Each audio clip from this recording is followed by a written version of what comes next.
I'm John Marshall. If you're new to the channel, please remember to like and subscribe. Go ahead and smack that bell to be notified of future upcoming podcasts.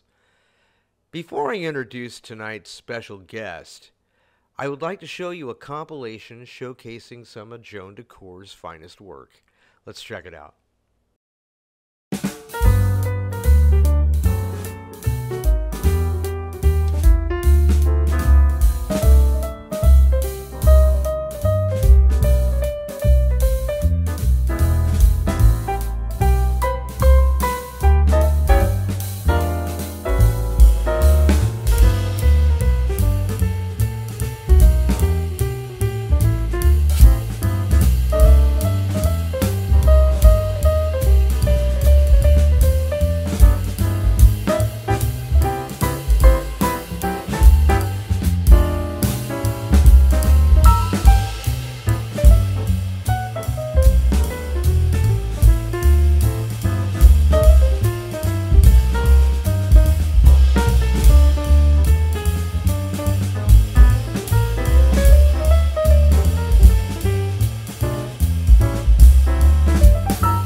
Well, this evening's special guest is a female magician, illusionist, and Las Vegas entertainer. Please welcome the warm and beautiful Joan Dukore. Joan, welcome to the podcast. Hello, thanks for having me. So you were born in Honolulu, Hawaii. Tell us a little bit about that. Well, I am actually second generation from Hawaii. My mother was also born there. My great-grandfather was commander of the Asiatic Fleet and was lucky enough to retire right before Pearl Harbor. And my grandfather met my grandmother there. And my dad's from New York, but still second generation from Hawaii. How old were you when you realized that you wanted to be an entertainer? I probably knew early that I wanted to be an entertainer. My cousins and I used to put on shows at my grandfather's house. He had a fireplace, which is really rare in Hawaii. And it had the hearth, and we would stand on the hearth. And you know those little strings you pull to open and close the little metal curtain thing? Those were our microphones. We were that tiny. And my cousins and I would put on shows. And I didn't know that I wanted to be a magician yet. I just knew that that's something that I really, really like. So I noticed in a few of your videos that you are quite an amazing dancer. I'm going to go out on a limb and assume that you've had some classical training. Yeah, actually, that was my first career. I was a ballet dancer. I was a soloist in the Honolulu Dance Theater. Before that, I was an apprentice at Ballet Hawaii. I actually went away to boarding school to train to be a ballet dancer. And so that was at Virginia School of the Arts. That was my dream. Unfortunately, I don't have the body type that makes that dream possible, especially back in the 80s and 90s. So, well, explain that to me. What were you like just awkwardly thin, or? The opposite. Well, I was probably about 10, 15 pounds lighter than I am now, but I was, for a ballet dancer, considered very large. Ah, And so I was actually let go from my school because I didn't meet the weight criteria. wow. Man, I bet they're probably pretty sorry now. I don't really think they care. The school has closed down, and I'm actually friends with one of my teachers on Facebook. And yeah, he's never posted any regrets about it. You just returned from the Magic Castle in Hollywood, California. For those of you watching who don't know about the Magic Castle, it is a premier private club for magicians and associate members. Back in 2009, when I became a magician member, I was personally welcomed into the club by Milt Larson himself, Billy McComb, and I even had a brief encounter with the queen of the castle herself, the late Irene Larson. Out of curiosity, had you ever met Irene? I didn't know her that well, but I met her more through Erica, because Erica kind of like took me under her wing at a convention once, and so then through her I met Irene. And one time in particular, when I was performing at the Venetian, Irene would come into Vegas all the time to hang out with Siegfried. And you know, they're both German, they both loved each other, and so they were meeting at the Venetian for lunch, and I saw Irene. I was like, oh, hi Irene, I'm about to do a show. And she said that she said, oh, Siegfried's coming, we have reservations over here, but I'll make him sit and watch you first.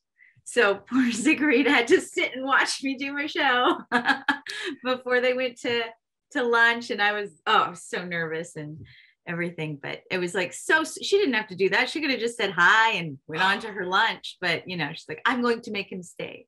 Well, this is a magic show, darling. Come on. Oh my God, I can't even imagine that. I'd probably crap a log if somebody sprung that one on me. I remember that familiar feeling back in 2005 at McBride's Mystery School when Jeff asked who was going to be the first one to get up and perform in front of the class.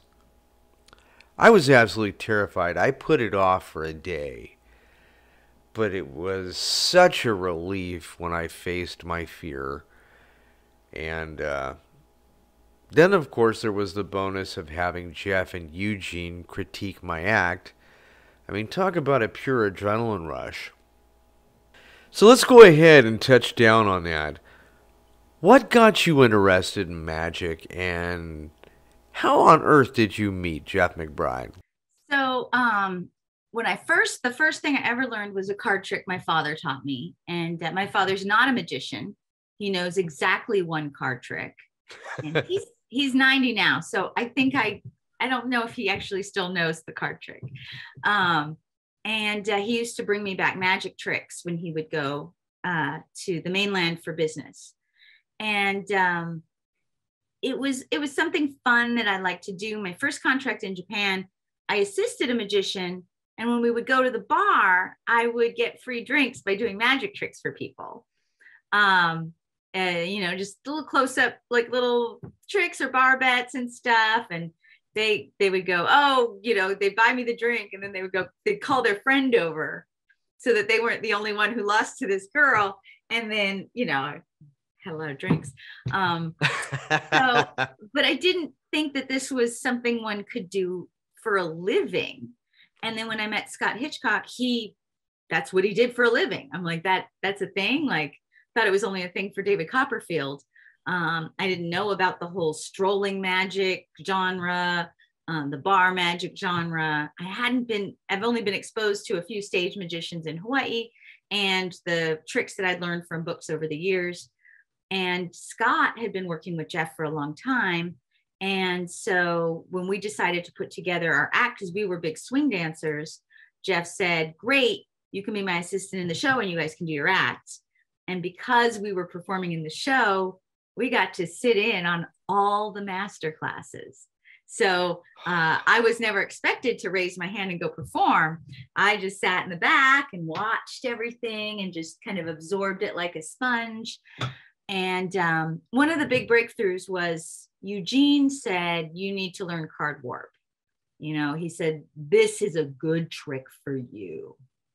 So I wrote a little routine, and it's this rhyming routine about sawing a lady in half, or we end up sawing a guy in half in the routine.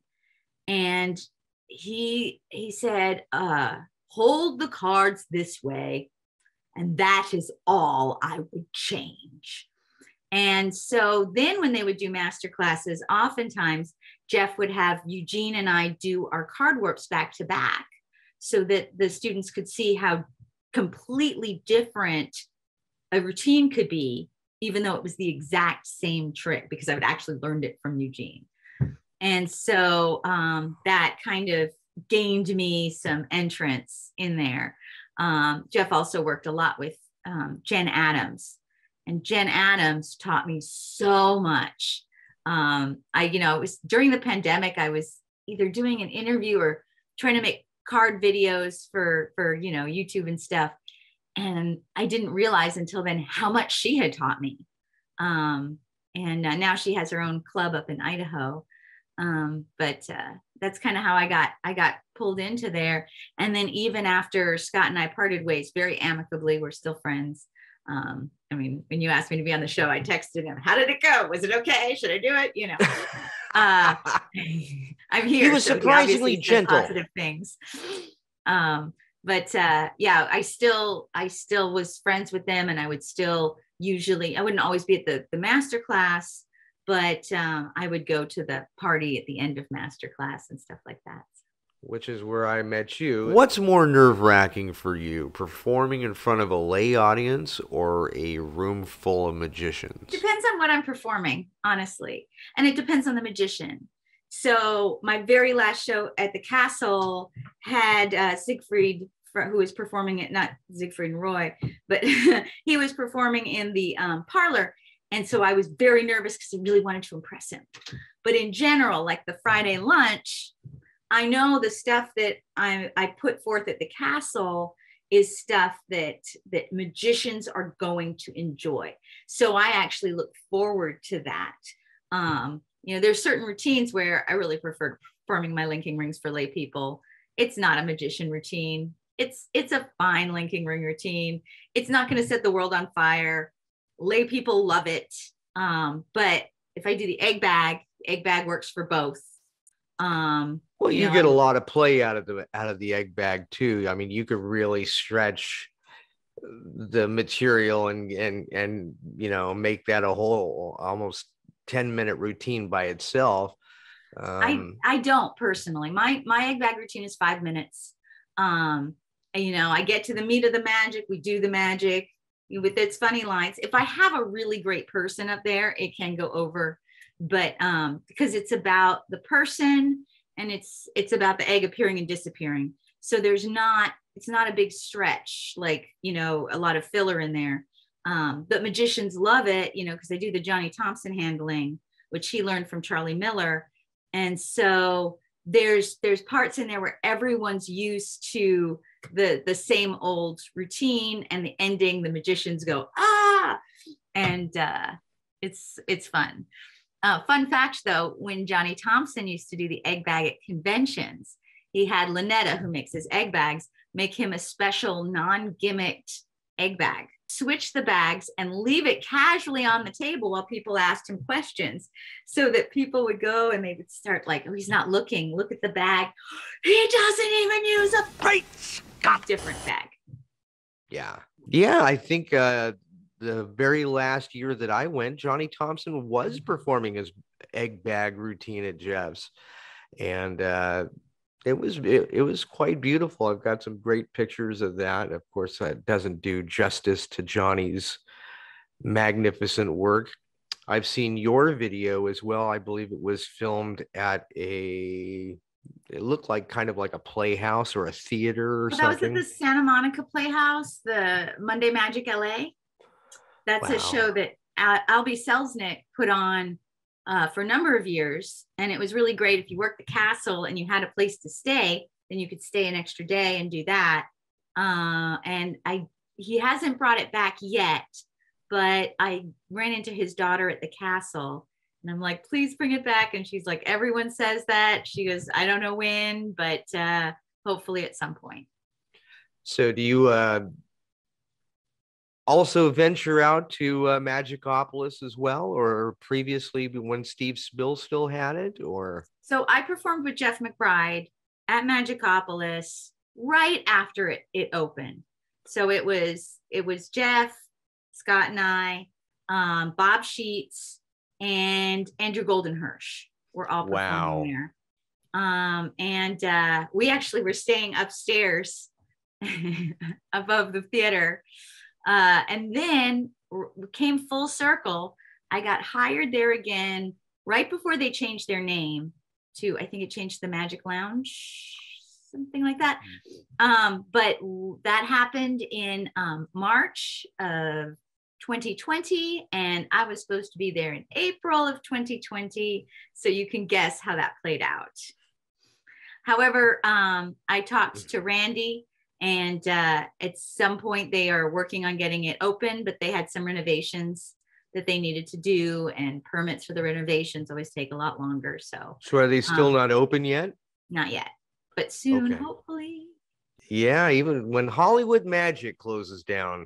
Oh, I loved that place. I wasn't able to go to Hollywood without walking into that building and buying something, or, you know, so like more rope or whatever the hell. I mean, you could always, magicians always need rope. And it was so convenient if you were at the castle and you like needed something right away, and we would always stop there.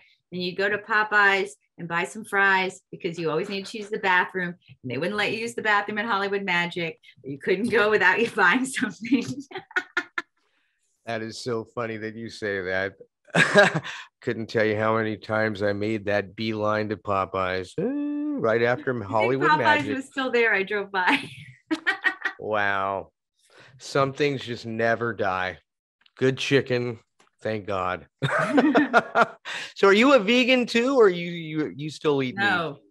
Good for you. The exact opposite of vegan. I can't trust vegans. No, just kidding. I'm kidding. How dare you? I have nothing against them. I saw in Scott's thing, there was a Kentucky Fried Chicken with a green box, and I was like, what is that, mold? Yeah, when he first told me he went vegan, I was surprised. I said, but you hate vegetables. But I don't mind vegetables, but I wouldn't want to live on it alone. Yeah, I've been to some amazing vegan restaurants, and I really, really liked them. But I also really, really like my steak. And I tried doing like a vegetarian or meatless Monday. That's what it's called. I tried doing a meatless Monday for us over here, and it didn't really last. We gave it the old college try, though. Remember, I made these great stuffed peppers, and Benny said, you know what, this would be great if there was some meat in them. That had meat sauce in it, man. That'd be great. Monday. And he was like, oh, I forgot. So, yeah, I mean, I like vegetarian food. I don't have to eat meat, but I really do enjoy it. So when you eat at the castle, what is your favorite thing to order off that menu? Beef Wellington. Beef Wellington. I was just reading that earlier. They were in the process of changing the menu with a brand new chef at the end of 2019. And I don't know how much of that stuff they retained. There are a few things that I missed from the menu, like the little sriracha chicken bites are no longer on the bar menu. Those were my favorite because you could order them to go, and then you'd have like something to nibble on. But they do now have buffalo cauliflower for vegan people. Wow. The vegan people wouldn't dip it in the ranch, but you know. And I had them, and they were delicious. They have, I think they have a little more fish on the menu than they did before. They have both a salmon and a Chilean sea bass. You can see I really care about food a lot. Food is all I live for on my last night. I did the lunch and the brunch. I didn't perform at the brunch. I just ate it. And it was really good. They have the ahi, the ahi tuna.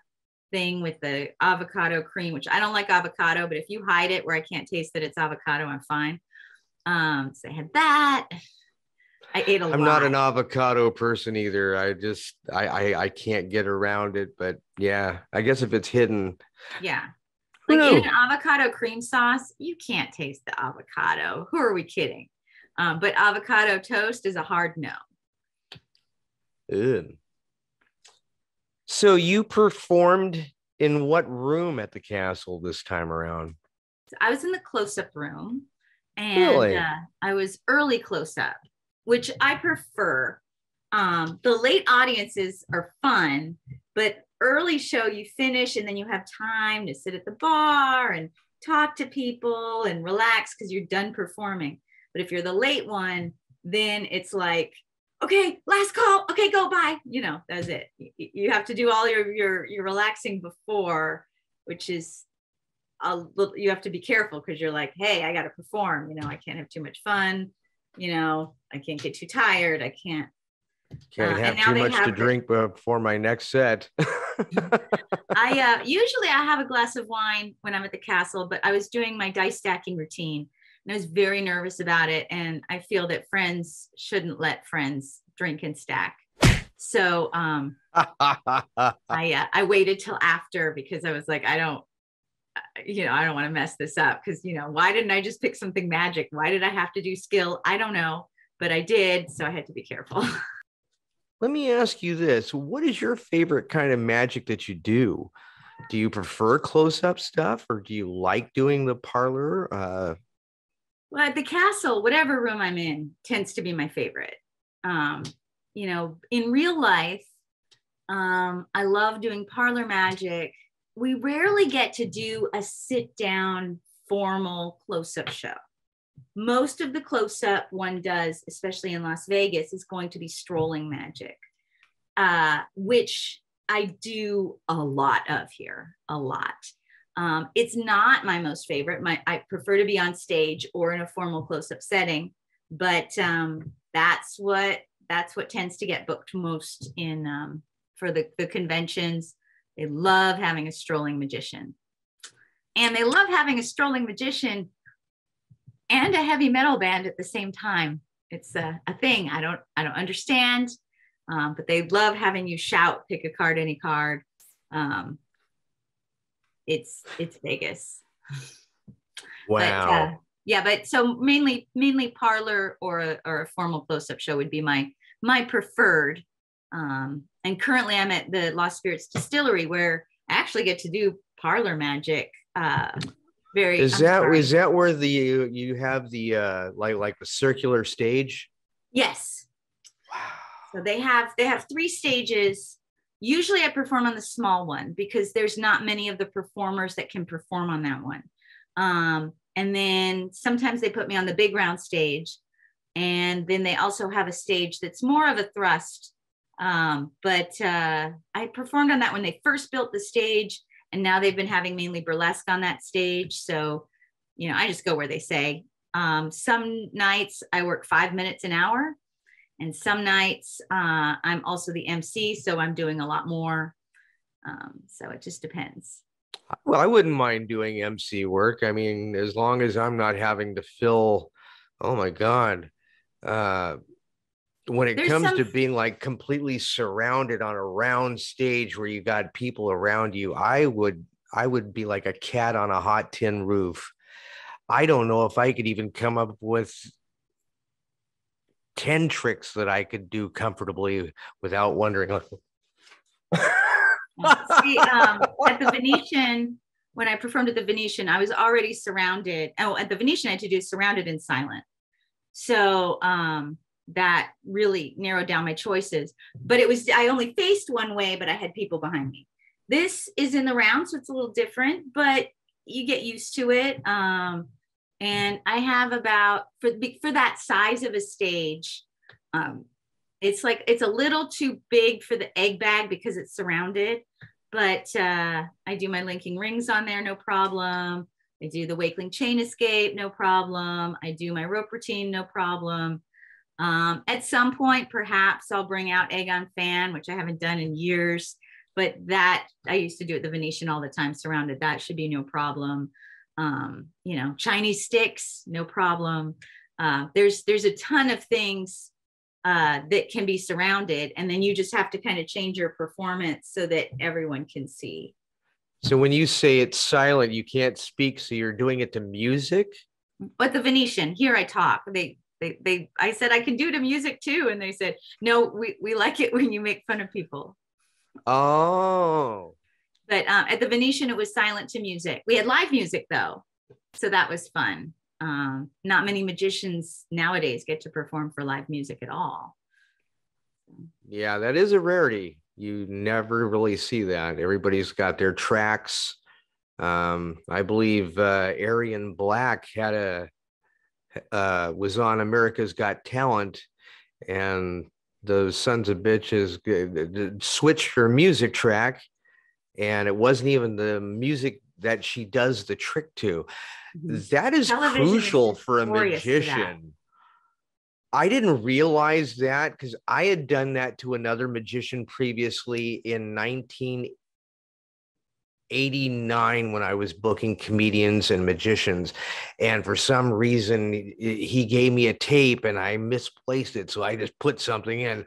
Oh, as a magician now, I would kick my own ass for that. I'll tell you that. Well, fun fact, Jeff McBride has all of his music written for him. So, or the majority of like his famous pieces, that music's written for him. But he's still done TV where they didn't personally own the rights. And so even though he performed his music to one piece, the broadcast had a different piece of music on it. Because even though he's like, here it is, I have the rights, they're like, we don't own the rights. And so television is very strange about that. Another fun fact is back when people used live music, Johnny Thompson used to be the guy you would go to get your music orchestrated. Because maybe you just had piano, but you needed something for a full band. He could do that. He could look at the music and fully orchestrate it for someone's act. And so he used to do that as well. I'll bet that was not cheap. Knowing Johnny, it was probably worth way more than he would charge for it because it would be a friend and he was always doing stuff for his friends. So I can't say that it was expensive, but it should have Plus been. Bragging rights. Johnny Thompson did the composition for this, man. Hey. Very cool. Very cool. Yeah, but back in the day, if you had Johnny Thompson doing your music, you were really, going places. Watching and checking out your Facebook page, I see a lot of interesting pictures that I just go, oh my God, what the hell? So you also do statue work? I did. I was a statue for 17 years at the Venetian. Since the Venetian ended our employment, which was 2020, surprise, surprise. I've done it 3 times for events. It's really nice if you've done like a whole bunch of strolling events and then you get hired as a statue, you can just stand there and go, I don't have to pay attention to any of you. So that's kind of nice. But yeah, I did it at the Venetian, all the time, every week. So what is like the point of the statue work? So you stay completely still, or do you do something like comical? Or I mean, when people like realize, holy crap, that's a woman now. It depended on management at the time. Some management wanted you to be like completely still, and you're like, well, what's the point of that? And how are we going to make money? And some management would let us play more. I tended to. I'm sorry, I should have quit that. That's my noise going on there. I just quit it. Mainly you want to stay still because anyone can like move, and you have the people on the street who do a lot more of the robot stuff. So I would wait until they came up close, and we couldn't jump at them because a statue did that once and someone fell and broke their hip, and then that was in the rules. So I would, look up and wink, and they would freak out and then hopefully give me $1. Sometimes they realized I was a person. They give me $1 and I give them a thumbs up, or I call them on stage to take a picture. and then I would go back. So if it was slow, I could stay still for a very long time. And if it was busy, I wasn't staying that still at all, because if people keep giving me money, I'm going to keep moving. Sure. So, man, how long have you been entertaining in Vegas off and on? I moved to Las Vegas in 1996, and I got my first entertainment job, I want to say in 97. So it took a while. I worked as a temp, and then I worked at Denny's. And then I finally got a gig, which was circus in California. So. Wow. What did you do at the circus? I was a dancer. There was a magician. Go figure. He wasn't really a magician. His grandfather was a magician and built him a prop, and he stood and pointed, it was a circus mostly from Chile. And so we toured the Hispanic sections of Southern California. The whole circus was in Spanish. If I got interviewed, I would have to be interviewed in Spanish, but they only wanted me to say my name and where I was from. So, do you speak Spanish fluently? Not fluently. And most of my Spanish, I can tell you what we're going to do today. I can maybe tell you what I'm going to do tomorrow. But if you ask me about yesterday, we're done. Can't even do it. But like when they would interview me, I would just, me llamo Joan, soy de Los Angeles, because they wouldn't want me to say I was from Hawaii, because there's not that many Hispanics in Hawaii. And so they wanted to appeal to the broader group of people. So I always had to say I was from LA. Boring. Well, I happen to think that aloha, meaning hello and goodbye, is so much prettier. So Steve Spill is going to be on the show in April. He is taking care of family members at the moment, and well, we understand all that stuff, but you got to do what you got to do. Yeah, for sure. But anytime to have Steve on the show, it would be a delight. I remember calling Magicopolis. This is when he still had it, and I was trying to get my sister in at the castle, but I couldn't do it because I wasn't a member anymore. And I didn't really know of any members offhand. So I was like, well, I could try Magicopolis. So I called down there expecting some lady to answer the phone. And Steve picked up the phone. I was like, it was like my heart, stop. It was his baby. He did everything there. We talked for like an hour and a half that night, and I was just so like honored. I mean, yeah, I'd already met Jeff and Eugene, but I think if I had thought it was that easy to talk to Steve Spill, I would have called Magicopolis a hell of a lot sooner than that. In fact, I is there other magicians I could call that are at their magic shop right now? Well, they're very nice at Magic Apple. I didn't call them. I went in. Yeah, Jack Goldfinger is amazing to talk to on the phone. I don't do that many phone conversations. I prefer to text. I get nervous talking to someone, and this way I can edit what I'm going to say and stuff. Really? But, I wouldn't have guessed that. Because if you're doing a show, you know the beginning, you know the middle, you know the end, and then you take a bow and you're done. But when you don't talk, like when I used to talk on the phone all the time, I was used to it. But now that I don't that much anymore, it's like, how long do we do the small talk before I get to the business part? And then how long do we do the rap? Am I hanging up too early? Am I being abrupt? Am I staying on too long? Are they trying to get off the phone? There's a whole lot of maybes going on there, and it gives me anxiety. So if I can not speak on the phone, it makes my life so much easier. But there's people that still like to talk on the phone, and there's people that I know would prefer me to call. So then I suck it up and put on my big girl pants. What was the most awkward phone call you had to make? Huh? What was the most awkward phone call that you ever had to make? I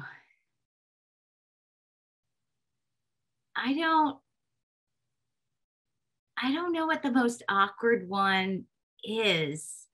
I mean, I did work as a telemarketer for 2 weeks. That was always awkward.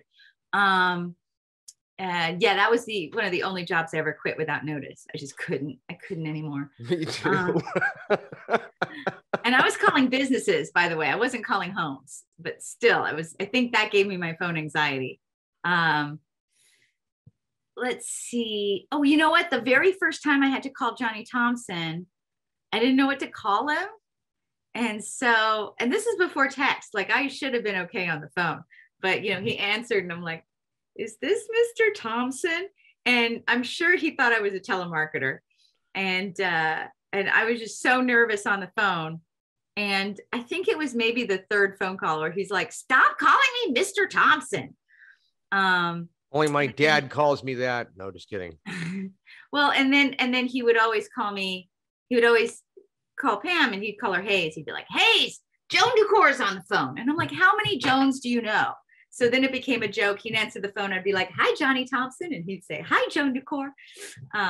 But that first phone call was very awkward. Anytime I have to call somebody about a gig where it's something I can't email them about, oh my God, I feel awkward.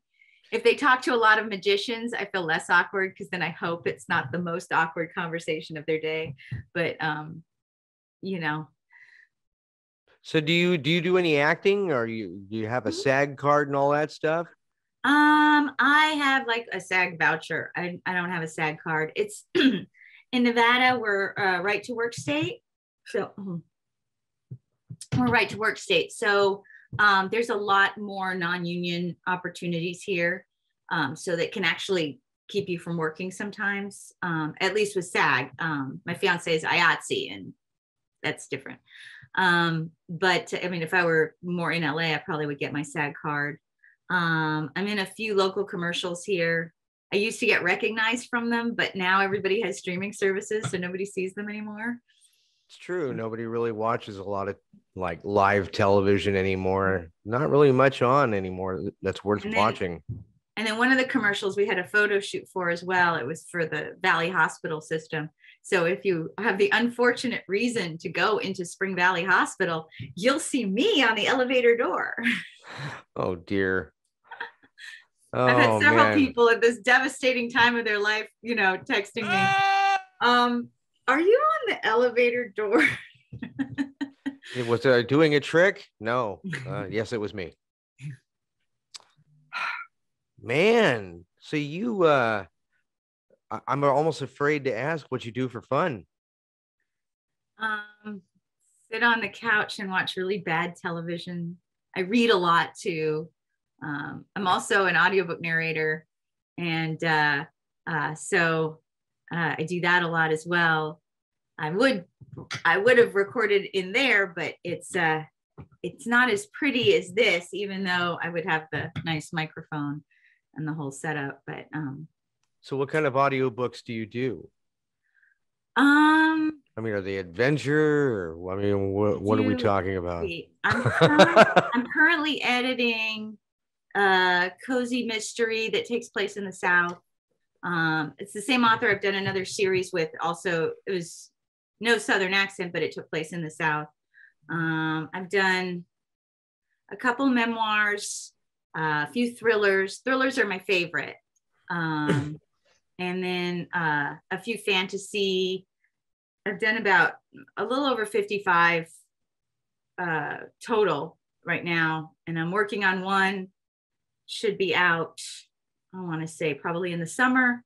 And I have another one in the queue that I need to start prepping to record. And that'll start recording probably the end of the month. So do you make a pretty good living at that, or is that something nicely on the side of magic, or?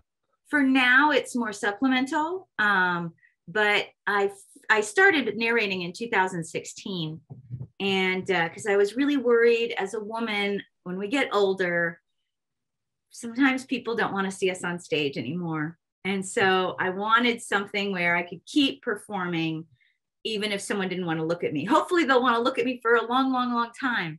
I think you'll have that going for you for a while. When I look at you, I see a classy Lucille Ball. I do like Lucille Ball. Lucille Ball was a class act, and she was actually a very attractive woman. I mean, you know, all She was kicked joking out of ballet aside. school too. Isn't that something? Wow. That is amazing. What a talent And she's you a fake are as redhead well. too. Well, that's kind of your catchphrase, really. I mean, nothing more American than that, than hot apple pie and Joan Dukore. Hey, so, if you had any advice to give an upcoming magician, what would it be? That's a hard one. I mean, because I got so lucky. So, but even still, there's always lulls. No matter how lucky you are, you know, you have your 2008 where everyone's out of luck, or you have your, you know, all your friends are working and you aren't, yours as well. And so it's important to celebrate your friends' successes, because you don't have to think about it, dude. Sometimes they're going to be having success that you're not, and it's going to be really hard, you know, but you need to celebrate that because you want them to celebrate your successes too. And to keep plugging away. Sometimes we can only do a little bit a day, and a little bit a day adds up. So, you know, there was many a time when I had a lot of lulls and I wasn't working. And I think it was Steve Daly who said, like, contact 5 people a day, just 5 people. You can do it in the morning and then you're done before breakfast, you know, but 5 people a day, if you're only doing weekdays, is, you know, 25 people a week. You're going to reach a lot of people. Or if I'm working on a piece that I'm having trouble with, you know, sometimes it's really hard to get started on practicing. And you go, you know what, if I just do, you know, 10 minutes, usually you'll do longer than 10 minutes, but you go, I'll just do 10 minutes to get the ball rolling. Because a little bit, and sometimes that's all you can do, but a little bit goes a long way as long as you keep doing a little bit every day. And so you just keep plugging away, and everything's a numbers game, you know, whether it's, you know, how many times you have to work on that one-handed shuffle, or whether it's how many emails you have to send before you get that gig. You know, a little bit a day, and it's all cumulative. It's not, you know, what's that saying? It took me 15 years to become an overnight success. I'm paraphrasing, and I don't know who to give that quote to, but it's somebody important said it. I've never heard it before, but by golly, I'll never forget it now. So who was the funnest magician you ever worked with? Oh, that's there's a lot of fun magicians, but I never worked with them. I would say, oh, this is hard. I mean, when I was not performing as a magician, I would say I probably had the most fun with Jeff McBride, because we worked so long together. You know, we had a lot of in jokes and a lot of things. But I did a tour with Jonathan Pendragon and had so much fun. So much fun. His brother came, and usually, like when I worked with Jeff, you know, we had to build the illusions and then take them down, and it was a lot of work. But Jonathan's brother doesn't like anybody touching the illusions. So we went shopping, we hung out. You know, Jonathan and I love obscure trivia and random facts. And so we were always like, you know, going back and forth with that kind of stuff. And I wasn't doing anything taxing. Like, I was literally like walking on and handing him a newspaper. So I didn't have to stress out about anything. I didn't have to worry about being quick in an illusion. I just couldn't miss my cue. My so line. Really oh, fun. I don't have one. Yeah, it was great. But I also had a blast, like working in Monday Magic LA. I worked with a bunch of fun magicians. We made a pact that we wouldn't do a card trick, and then someone went and did a card trick. But we all thought it was funny. Let's see. I mean, and I never worked with Simon Lovell, but we were friends and we hung out together a lot. You know, there's so many fun. I can't go, this is the most fun, because you're gonna leave somebody out and offend somebody. Yeah. I mean, when I did the Castle a few years ago, it was Rob Weinstock's first time at the Castle. I was early close up, he was late close up, and we had a blast. But we didn't actually work together. I worked before him. I mean, some would say I opened for him. Well, that's a nice way of looking at it. So when Joan Dukore goes out for an evening, maybe a cocktail party or whatever, what's 3 tricks that you would definitely have on your person when you leave the house? I gotta make sure I have this. And I never check. Like, it's always in my purse. I always have dice and a deck of cards. Standard, huh? Yes. Yeah. I mean, I also usually have a pen in my bag. I do. That's pretty simple. Recap. I mean, but I'm not going out expecting to perform. Like, this is in my bag in case I'm going to perform. This isn't me going to a close-up gig.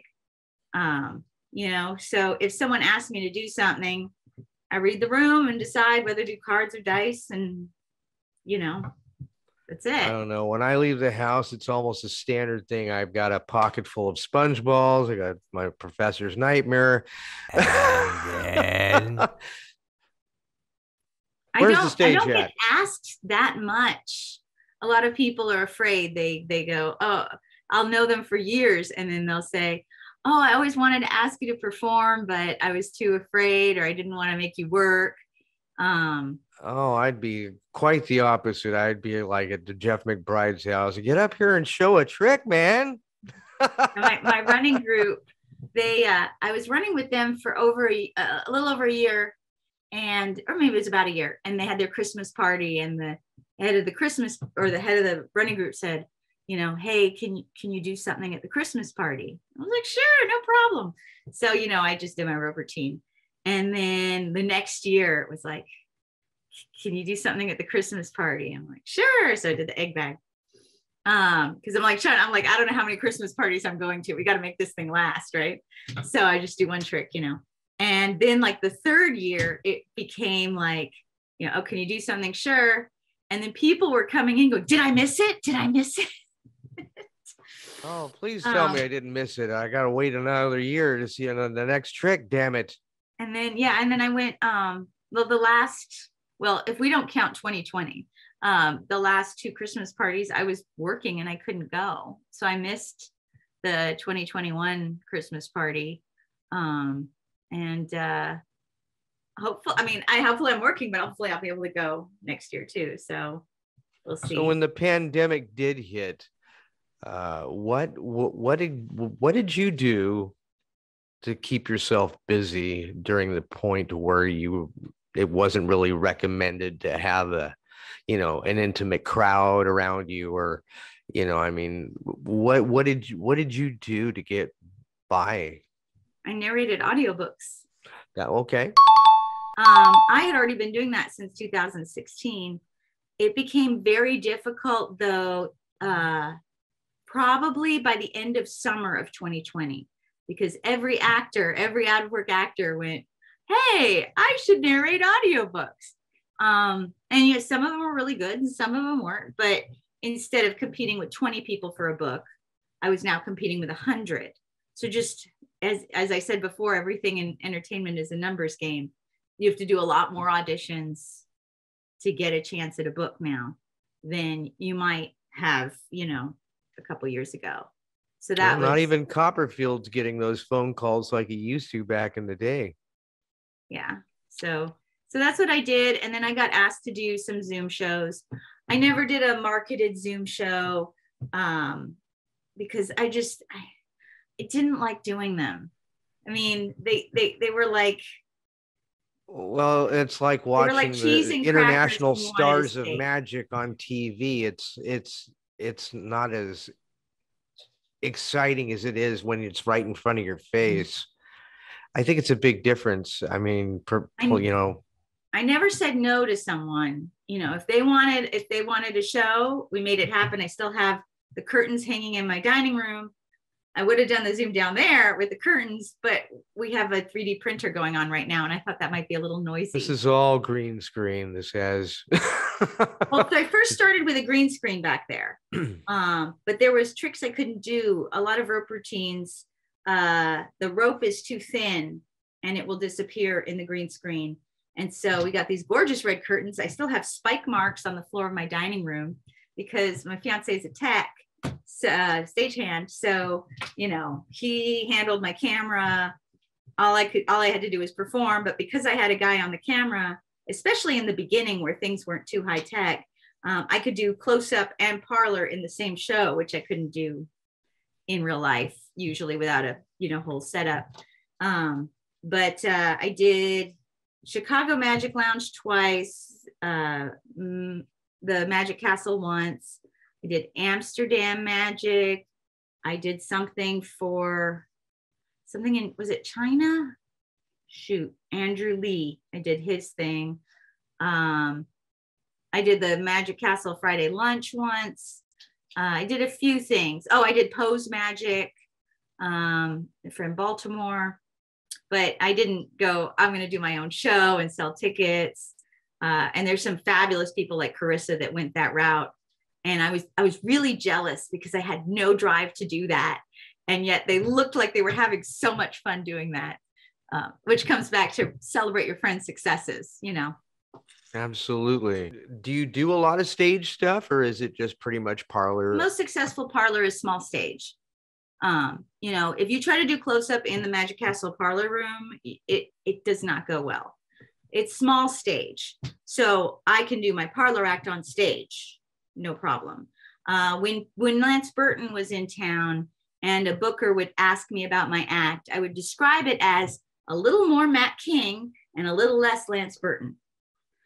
Because Matt King, a lot of his stuff, the cards across, the rope, all parlor magic filling the stage. So I say parlor because I'm not doing big illusions. If someone wants an illusion, yes, I can get a hold of an illusion. No problem. But, I don't have a big desire to do them because it's a lot of work for like 2 minutes of time. And, there's the story of Jeff packing up all of his stuff and Max going, "Am I packed?" Yes. So I kind of want to be, maybe not quite, I'm not, definitely not as minimalist as Max. My act does fit in a suitcase that I do have to weigh to get on the plane. But it's staged, but it's just not illusions. Yeah, my commando show is very very limited. I mean, my rope routine, my linking rings, these would all be things that would go in that pouch. But man, I would be so naked without my square circle and my nightclub table and disappearing. The tables take up the most room in my suitcase. Oh, I bet. If they could provide all the tables for me, I would have a tote bag. I worked at Denny and Lee Magic Shop when it was in Las Vegas. So I worked for him. In fact, that's where I learned how to do my dice stacking. The manager there did dice stacking and taught it to me. Yeah, he was great. You could just call him and go, "What book would I find this trick in?" And he would go, "Oh, you need to get that's in this book, but the real work you want to get this set of lecture notes." It's kind of, and sometimes he would downsell himself because it would be a better trick or a better effect. He knew, so he was an encyclopedia. And in fact, we would get questions in Vegas where we, instead of even looking up the answer, we'd be just like, "Denny, we got a customer here. You need help." Like, he was great. But when you asked Denny, "Hey, how do I do this trick?" he would generally just like, you want to read this book over here. Or, I mean, yeah, he was all about the books. I would have never asked him, "How do you do this?" because he wouldn't have respected that question. I kind of got that. you ask him, where would I find this? Or is this published? Is this out there? Because he doesn't want you stealing anything either. But sometimes you have an idea and you're like, is this already out there? Is this already somebody's? And if he didn't know, you'd ask Max Maven. Like if it's mentalism, you ask Max Maven, even non-mentalism, or you ask Denny. Like they both knew, like just encyclopedias. And where to find it? Is this the best one? Is there other work on that? Those are the questions that he loved. He was one of these kids today, they don't read books. They don't pick up a book. It's all videos. And, he really respected people. And if you read the books, he would go out of his way to do extra for you to help you find the right books, or where in the books things were, or explaining things in the books that you didn't understand. He was really, really good about that, because he really respected the people that went back and read all this stuff. Do you ever see yourself doing like maybe a magic book, or maybe video lessons? Because I did a set of lecture notes with Pam Thompson. Mainly it was hers, but I helped her write it. It was the Professional Assistant's Handbook. In fact, I have the cover on the wall as a poster. I don't know if we can get it there. Oh, wow. I don't know if you can see that okay, but that was the cover of it.